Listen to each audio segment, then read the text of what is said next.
Mana shu Toshkentda bitta mehmonxonada qolganimda, xunuk urilgan g'ishtlarni ham oppoq kraskalar qo'ygan, hali kartinkalar, rasmlar ilib qo'ygan. Juda bir chiroyli chiqqan, noodatiy. Bir kunda 1 kvadratimiz so'mda 4.800.000 bo'lsa, patyulish xizmatimiz. Shuni yana hamma firmalar narxini ko'tarsa, biz shuni tushirish maqsadidamiz. Balki 4 million, balki 3,5 milliondan chiqarish niyat bor. Agar bizni qoplasa 1 kvadratini 3 milliondan ham chiqarish niyat bor.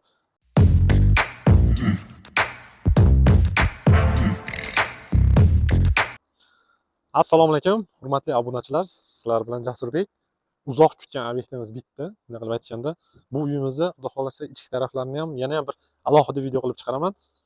Hozir tashqi fasadlarga, vaqt tarafdan, narx tarafdan hammasini sizlar bilan muhokama qilamiz. Bu uyimizni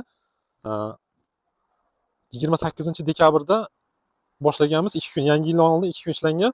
Xullas, bugun 26-yanvar. Mana shu joyda umuman uyimiz yo'q edi. Bir hafta tomchilarimiz ham ishlamadi. Bunday qilib aytganda, bir oyda biz korobka holatni ko'tarmoqchimiz.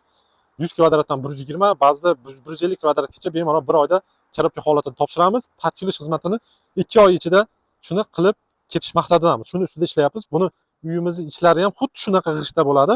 Padrashka qildirib o'ldirganman. Hozir ichkarida patologchi ustalar ishlayapti, elektromontaj ketyapti. Tez kunlarda ichlarini ham obzor qilaman. Shuning uchun like, подписка tugmasini bosib qo'yinglar, что bizni yo'qotmasligi uchun. Va kerakli odamlarga jo'natib qo'ysizlar. Videomiz manfaatli bo'lsa, boshqalarga biz xursandmiz. Mana shu uyimiz bir oyga qolib qolmasdan shu holatga kelyapti. Tashqi fasadlari umuman kraskalanmaydi, laklanmaydi, mana shu o'zining tabiiy holatida qoladi. Endi ichkarilari odamning ko'zi charchamaydigan holatda emulsiya kraskalanadi. Ko'pchilik aytayapti, ichkaridagi agar suvoq, shpaklovka, oboy bo'lmasa, elektromontaj qanday bo'ladi deydi. Mana hozir kabel o'tkazib qo'yganmiz. Bu oppoq kabelda elektr montaj ishlarini qilamiz. Hech qanaqangi ta'sir qilmaydi. Bir estetikni, bir chiroyli chiqadi va mana hozir ikkita tumbaga svitilnik qo'yamiz. Bu ham bitta chiroyli krasota bo'ladi. Buni uyimizni mana hozirgi kunda 1 kvadratimiz so'mda 4.800.000 bo'lsa, patyulish xizmatimiz. Shuni yana hamma firmalar narxini ko'tarsa, biz shuni tushirish maqsadidamiz. Balki 4 million, balki 3,5 milliondan chiqarish niyat bor. Agar bizni qoplasa 1 kvadratini 3 milliondan ham chiqarish niyat bor. Kommentariyaga yozib ketinglar narx bo'yicha. Korobka holatimiz o'tgangi yillari dollarda 145 dollar edi, hozir 165 dollar. O'tgangi yil ham 25 yil davomida juda ko'p videolar chiqardim, boshqa qildim. Ulgurganlar ulgib zakaz qilib qolishdi. Hozir faqatgina transport xarajatlarimiz 20 dollar oshgan. Demoqchi bo'lganim, hozirgi narxlar ham juda ham yaxshi narx. Kelib, ulgib qolib zakaz qilinglar, ayniqsa patyulish xizmatimizni ham.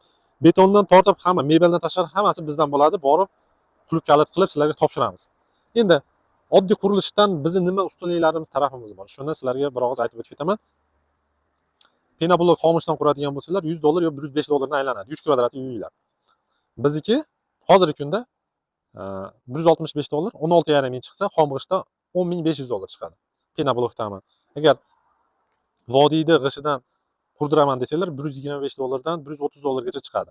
Endi xuddi mana shunaqa g'ishlarda o'zingizlar qurdirmoqchi bo'lsanglar, qum sementda urdirib 130-135 dollar atrofida chiqadi. Agar biz urayotganda GOS standartda urdiraman desanglar, qum sementda chiroyli qilib, даже 140 dollargacha aylanadi. Bu oddiy qurilish. Utuplitilsiz. Endi bizniki oddiy, biz misol pinablokli uylarga buni taqqoslamaylik. O'sha oddiy qurilishga taqqoslaydigan bo'lsak, bizning uylarimiz har 100 kvadratdan 2,5 ming dollar baland chiqadi. 200 kvadratli uylarda bu 5 ming dollar qimmat chiqadi. Buni evaziga sizlar nima olasizlar oddiy qurilishga nisbatan? Birinchi navbatda izolyatsiyali uy olasizlar. Biz ash devorning ichiga utuplitel qo'yib urib ketamiz. Ikkinchi navbatda tashqi fasadlarimiz shunday bo'yicha qoladi. Sizlar suvoq qildirmaysizlar. Yillar davomida bu o'zini statusini yo'qotmaydi. Bu g'ishlar bagati chiroyli turadi. Shuni inobatga olib qo'yasizlar. Sizlar oddiy qurilish qilsangiz ham baribir aylanib shu narxda boradi. Sababi suvoq qilasiz, suvoqda ham ustalar 10 kun, 2 haftalab ishlaydi. Sementova tegaga boshqa bu ular ana shu narxga borib qoladi. Bizni korobka holatga fundament, devor, tom kiradi korobka holatda. Endi pol patyulish xizmatimizni ham yo'lga qo'yish niyat bor. Misol eshikrom, utuplitlar mana shu holatda qabul qilasizlar. Ichkarilarni o'zingizlar qilib olasizlar. Bo'lmasam patyulish 3 xil etapda bo'ladi. 2025-yilda mana shu Andijon Xo'jaobodga kutib olaman. Bemalol kelib, muhokama qilib, zakaz qilishlari mumkin. Har doim birinchi navbatda shu kim zakaz qilsa, ulgib qolsa, yaxshi narxlarda sifatli zo'r uy oladi. Baribir boshida ko'pchilik kritika qiladi, lekin bizda anaqa boltkakali uy emas, yengil konstruksiyali emas. Bizniki og'ir qurilishga kiradi. Shuni inobatga olasizlar. Bu uyimiz 114 kvadratli uy. O'tgan yillari 16.600 dollar chiqardi. hozirgi kunda 19.800 chiqadi. Mana shu holatda topshiramiz. Faqat plastik rom bo'lmaydi, mana romlar. Korobka holatda. Demoqchi bo'lganim, o'tgan yillar ham juda odamlar udachniy zakaz qildi, bizdan qabul qilishdi uylarini. Hozir ham yaxshi narx kelib, agar gaplasanglar, ancha qisman o klientlarning xohishiga qarab jinni tushib berishimiz ham mumkin. Uchastkangiz to'g'ri bo'lsa, biz loyihalar tushib qolsa, ana shu joy yeringlarga. Xo'p. Yana sizlarga nima bo'yicha? Masalan, eshik romlar ham bizda tashqi qattiqdagi откосlar umuman qilinmaydi. Noodatiy bir chiroyli chiqdi degan umiddaman. Bu uylarimizni yana bir qulaylik taraflari o'zini tabiiyligini yo'qotmagan holatda bir chiroyli uylar bo'ladi. Ximiya yo'q, boshqa yo'q, tez fursatlarda topshiramiz.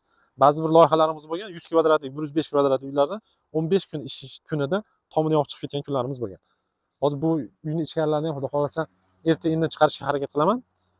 Ichlari ham bir noodatiy chiqqanda, bir xudo xolasa kiraskalab, g'ishtlarni ham zo'r nima qilamiz. Ash Toshkentda bitta mehmonxonada qolganimda, xunuk urilgan g'ishtlarni ham oppoq kiraskalab qo'ygan. Hali kartinkalar, rasmlar ilib qo'ygan. Juda bir chiroyli chiqqan, noodatiy. Bu undan ham zo'r chiqadi, xudo xolasa uyni ichkarlari ham. Nima deymiz endi? Narx-navolar bo'yicha agar savolinglar bo'lsa, kommentariyga albatta yozib ketinglar. Sizlar bilan Jasurbek Stroy.